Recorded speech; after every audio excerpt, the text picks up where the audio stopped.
Superman has always been a hero of the people, going all the way back to the beginning, and in 1946, they proved it. Comic Book Nostalgia would like to present the 1946 Superman radio serial in the classic Superman vs. the KKK story entitled Clan of the Fiery Cross. We hope you enjoy it. Faster than a speeding bullet. More powerful than a locomotive. Able to leap tall buildings at a single bound. Look, up in the sky. It's a bird. It's a plane. It's Superman. Kellogg's Pep. P-E-P, Pep. Kellogg's Pep, the Sunshine Cereal, presents The Adventures of Superman.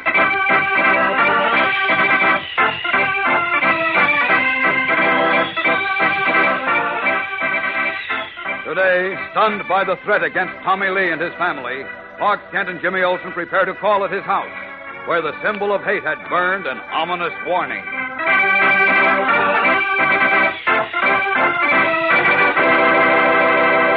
Hello there, gang. This is your pal Dan McCullough.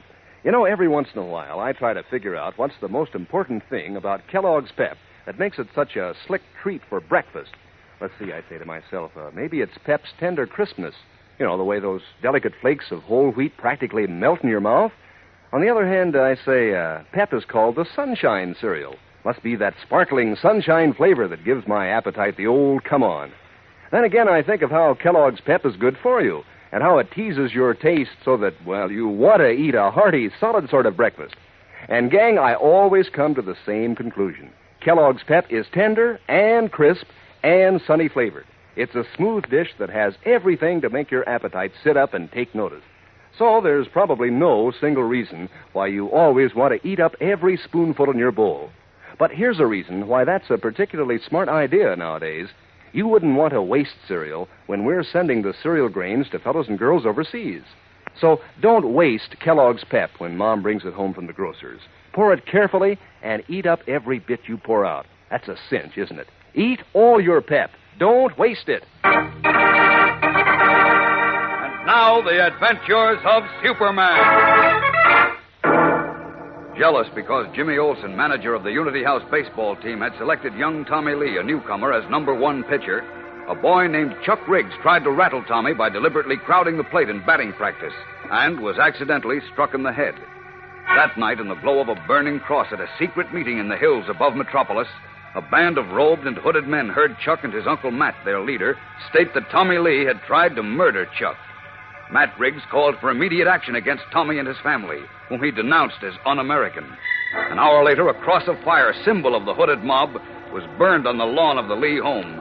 And the next morning, Tommy resigned from the Unity House team. Shocked, Jimmy hurried to the Daily Planet, where he told the story to Clark Kent, who, as we know, is Superman. Listen. What I can't understand, Mr. Kent, is why the Fiery Cross Clan should burn a cross in front of Tommy Lee's house. Well, they're nice people. Dr. Lee, Tommy's father, is a well-known bacteriologist. Bacteriologist? Uh-huh. You mean Dr. Juan Lee? That's right. Mayor Marshall just appointed him to the health department. Why would they want to bother a man like that? Because the clan of the Fiery Cross is made up of intolerant bigots, Jim. They don't judge a man in the decent American way by his own qualities. They judge him by what church he goes to and by the color of his skin. By the... Sheepers? You mean... Yes, this bigoted mob is against Tommy Lee and his family because they're Chinese. Gosh. I thought we were all through with this kind of stuff when we cleaned up on that rat Frank Hill and his Guardians of America. Oh, intolerance is a filthy weed, Jim. I told you before, the only way you can get rid of it is by hunting out the roots and pulling them out of the ground. Now, come on, we've got to move fast. Where are we going? To see the Lees. We've got to get them to help us get rid of that clan.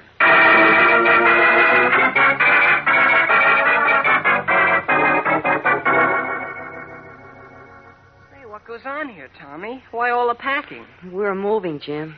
Moving where? Out of town. Out of town? Holy smokes. I was afraid of something like this, Tommy. Jim forgot to introduce us. I'm Clark Kent. Oh, I'm sorry. Glad to know you, Mr. Kent. I'm glad to know you. Is your father here? Well, he went out to help Mom. Oh, here he comes. Dad, you know Jim Olsen. Oh, glad to see you again, Jim. Thanks. And this is Clark Kent. He's a reporter on the Daily Planet. Friend of Jim's. How do you do? How do you do, Doctor? Won't you sit down? We're rather torn up at the moment, but there is one comfortable chair. Tommy, Tommy, bring our guests some refreshments. Oh, no, thanks. Please, don't bother. Look, Dr. Lee. Yes? I hope you won't mind my asking, but isn't this decision to move rather sudden? Yes, it is. I'll bet it's because of that burning cross on your lawn last night. Is it, Doctor? Yes. Well, may I suggest that you're making a mistake? Running away isn't the answer, you know. Do you know who burned the cross on my lawn, Mr. Kent? Well, the Fiery Cross bunch, of course, but... Well, I have seen them do their dirty work in other parts of the country. And I know that hooded mob of fanatics will stop at nothing when their hate and greed is aroused. Not even murder. Jeepers. I have a wife and a daughter younger than Tommy, Mr. Kent. Would you have me leave them exposed to danger? No, of course not. But I think you'll endanger them more by knuckling under to that hate mob. Look, Dr. Lee, they figure the more people they can frighten, the stronger they become, and the harder it is to stamp them out. That's right. And unless we do stamp them out, no place in the country will be safe for you, or for any other Americans who happen to be of a different race or color, or who practice a different religion. That's right, Dr. Lee. You've got to stand up and fight them. I would stand up and fight them, Jim, if only my own life were at stake. But I have a family. I must think of their safety. You're absolutely right, sir. But the police will protect your family. I'll see Inspector Henderson. I cannot and depend on the police. These fanatical bigots are cowards who masquerade as law-abiding citizens by day. But when it becomes dark and they can't be seen, they put on their sheets and hoods and become wolves. For all I know, or the police either, my next-door neighbor, who always greets me so pleasantly, may be one of them. Yes, that's all very true, but look, Dr. I Lee... hate to leave Metropolis, Dad. I like my school, and I'm the pitcher on the Unity House team, and all. I know, Tommy. I hate to leave, too. I have the position I dreamed of all my life, and now I must give that up and start all over.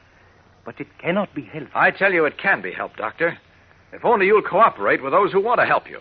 How do you mean, Mr. Kent? Look, most Americans realize the danger of allowing intolerance to breed. Now, we saw what happened to Germany and Italy and other European countries when a gang of murdering bigots like the Fiery Cross mob got in power. Now, that's why I suggest you stay here, Dr. Lee. Keep your job and let Tommy pitch for his team.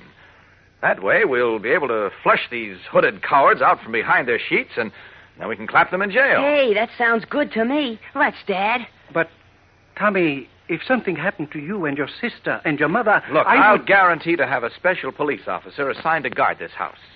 Oh, believe me, Doctor, you'll be safer here than running away. Because unless we stop this Fiery Cross Clan now, they'll get you no matter where you go. Perhaps you're right, Mr. Kent. Oh, you mean you'll stay then, Dr. Lee? Will you, Dad? Yes, Tommy, we will stay. Fine. Oh, boy, that's swell. And how? Get set to pitch for us this afternoon, Tommy. Come on, it's after 12 and the game starts at 2:30. I'm all ready, Jim. Are you coming, Mr. Kent? Oh, I'll be along later. I want to call Inspector Henderson first. How about you, Dad? Are you coming to the game? Yes, son. I will be there. Oh, swell. Come on, Tommy. Okay. So long. See you later. Yeah, so long. Goodbye, boys. Good luck in the game, fellas. Thank you. Now, may I use your telephone, Dr. Lee? I want to call Inspector Henderson and arrange police protection for you. By all means, Mr. Kent, help yourself. Thank you. If you will excuse me a moment, I will go tell Mrs. Lee to stop packing. Certainly, go right ahead. Well, guarding the Lees from harm is going to be a real job for Superman, I'm afraid. Those hooded gangsters won't stop it. Great Scott! Jim! Tommy, look out! You'll be killed! Galvanized into instant action by a danger to Jim Olsen and Tommy Lee, visible only to his X-ray vision, Clark Kent leaps 6 feet through the air and, like a thunderbolt, crashes through the window without even taking time to strip off his disguise. What is happening? We'll know in a moment, so stand by for the thrilling climax of today's episode. Say, gang, here's a big league breakfast dish that sure is winning pennants. It's a strawberry doubleheader, this week's Pep Dish of the Week. And how it does score with your morning appetite. Easy to fix, too. Sure, you pour out half your serving of Kellogg's Pep, the Sunshine cereal. Add a layer of crushed fresh strawberries. The rest of your Pep, and on top, a few plump berries that you've saved out. Then pour on milk and sugar, and that's a strawberry doubleheader. Is it keen? Kellogg's Pep does a neat trick for the fruit, because Pep is crisp, it's tender, it's full to the brim with sparkling sunshine flavor. Why, Kellogg's Pep always tastes so bang-up good that, well, you want to eat up every light, delicate flake in your bowl. And you know, gang, nowadays the cereal grains are being sent to fellows and girls all over the world. So it wouldn't do to waste cereal. When Mom brings Kellogg's Pep home from the grocer's, make sure there's no waste at your house. If you pour your own Pep, pour it carefully and eat up every bit you pour out. Pass the word along to the rest of your family, too. Remember, eat all your Pep. Don't waste it. As Clark Kent was dialing police headquarters in Dr. Lee's home, he suddenly shouted a warning, then hurled himself through the window and out to the sidewalk, where Jimmy Olsen and young Tommy Lee were about to mount Tommy's bicycle and ride to Unity House ball field. Now, Kent rushes toward them. Off that wheel, boys, fast! Hey, What's the idea, Mr. Look out! I'm going to wheel it away from the house. There it goes. Now, look, Mr. Kent. Stand back, Tommy! Gee whiz, what? Jeepers. Look at that. Why, the bike exploded. Good heavens, what happened, Tommy? There was a small bomb under the seat of Tommy's bicycle, Dr. Lee. Bomb? Yes, it was set so that if the boys had ridden off the curb to the street as they were starting to, that bomb would have gone off. Holy Leaping mackerel. But who put it there? Your guess is as good as mine, Doctor. But my hunch says that our friends in the robes and hoods wanted to make sure you'd understand their warning to get out. Yeah. Also, make sure Tommy couldn't pitch today's game. Why, this is an outrage. They might have killed Tommy and Jim. Now I'm determined not to leave Metropolis until every cowardly member of that gang of hooded murderers is behind bars. That's the way to talk, Doctor. A fighting attitude is the best antidote for a poison like the Clan of the Fiery Cross. Wow. Do you realize what almost happened to us, Jim? Yeah. Boy, was that a narrow escape. Well, listen, Mr. Kent. You were in the house. How could you see the bomb under the seat of the bike? Say, that's right. How could you, Mr. Kent? You've got an important game this afternoon, haven't you, Jim? Sure, but first I'd like skip to it know... for now. Look, here, take this money. Now, I'm buying you fellas a taxi ride to the field. Now, come on, you two, get going. I expect you to win. We'll win, all right. We gotta win now. Come on, Jim. Hailing a taxicab, Jimmy Olsen and Tommy Lee ride to the Unity House baseball field, believing themselves safe. But within 5 minutes after they arrive, a man steps into a phone booth in a drugstore, carefully closes the door, and dials a number. A moment later, he is answered by Jack Barton, an officer in the Clan of the Fiery Cross. Hello? Jack, this is Will. Something went wrong. What do you mean? Tommy Lee just arrived at the field. What? Yeah, and Jim Olsen was with him. Bill must have bungled the job. You stupid fool. Matt Briggs will hit the ceiling. And how? What do we do now? Where are you? In a drugstore across from the field. Call George and Charlie and tell them to get right over. I'll call Matt and tell them to meet us there in 5 minutes. We can't let that Lee kid pitch today. As the cowardly undercover forces of the Clan of the Fiery Cross move once more swiftly into action against Tommy Lee, his family, and Jim Olsen, the boys, all unaware of the danger that threatens them, prepare to play off their semifinals championship game. What will happen? What new action is planned by the hooded menace to freedom and democracy in America? Superman has undertaken a job that will tax even his extraordinary powers to the utmost, as we will see in tomorrow's thrill-packed episode. So don't miss it. Tune in again tomorrow. Same time, same station. And remember, for breakfast, it's Kellogg's Pep. For excitement, the adventures of Superman.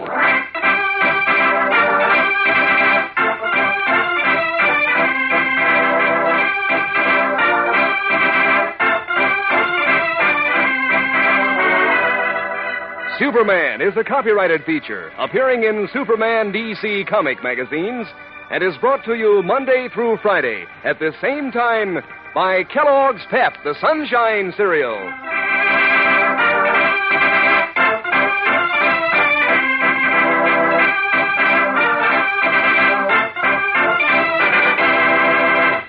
Say, if you want your dog to give you the glad eye, try giving him Kellogg's Grow-Pup dog food at mealtime. There's a dog food that's a big favorite with thousands of dogs. It's got a swell, meaty flavor that goes over big. And there are 3 kinds of Grow-Pup. There's Grow-Pup Ribbon, Grow-Pup Meal, and Grow-Pup Pellets, all good for your dog. Grow-Pup has vitamins and minerals, helps build strong muscles and teeth and bones.